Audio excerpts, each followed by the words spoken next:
வடக்கு சிக்கிமின் மங்கன் மாவட்டத்தில் உள்ள லாட்சேன் பகுதியில் கடும் நிலச்சரிவுகள் காரணமாக சாலை போக்குவரத்து தொடர்பு துண்டிக்கப்பட்டதால் அங்கு சிக்கித் தவித்த 1321 சுற்றுலாப் பயணிகள் மீட்கப்பட்டதாக அதிகாரிகள் தெரிவித்தனர்.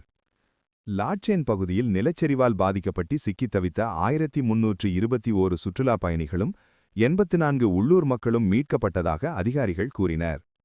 மங்கன் மாவட்ட ஆட்சியர் அனந்த் ஜெயினின் மேற்பார்வையிலும் இராணுவம், எல்லைச்சாலைகள் அமைப்பு, லாட்சேன் ஜும்சா மற்றும் சுற்றுலாத்துறை சார்ந்தவர்களின் தீவிர ஒருங்கிணைப்புடனும் இந்த மீட்பு பணி மேற்கொள்ளப்பட்டதாக அவர்கள் தெரிவித்தனர்.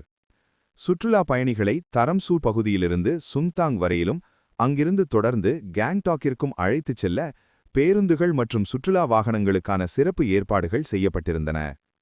தரம்சூ பகுதியில் மீட்பு பணிகள் நிறைவடைந்ததைத் தொடர்ந்து அந்த தொகுதி சட்டப்பேரவை உறுப்பினரும் சிக்கிம் சமூக நலத்துறை அமைச்சருமான சம்டுப் லெப்சா இராணுவம் மற்றும் எல்லைச்சாலைகள் அமைப்பின் அதிகாரிகளுடன் கலந்துரையாடி அவர்களின் தொடர் முயற்சிகளுக்கு நன்றி தெரிவித்தார். மேலும் அவர் சுற்றுலா பயணிகளுடனும் கலந்துரையாடி அவர்களுக்கு வாழ்த்து தெரிவித்தார். மோசமான வானிலை மற்றும் மீட்பு வாகனங்களை கொண்டு செல்வதில் சவால்கள் இருந்தபோதிலும் குழுப்பணி மற்றும் சமூக உணர்வின் மூலம் இப்பணி வெற்றிகரமாக நிறைவேற்றப்பட்டது என்று சம்டுப் லெப்சா குறிப்பிட்டார்.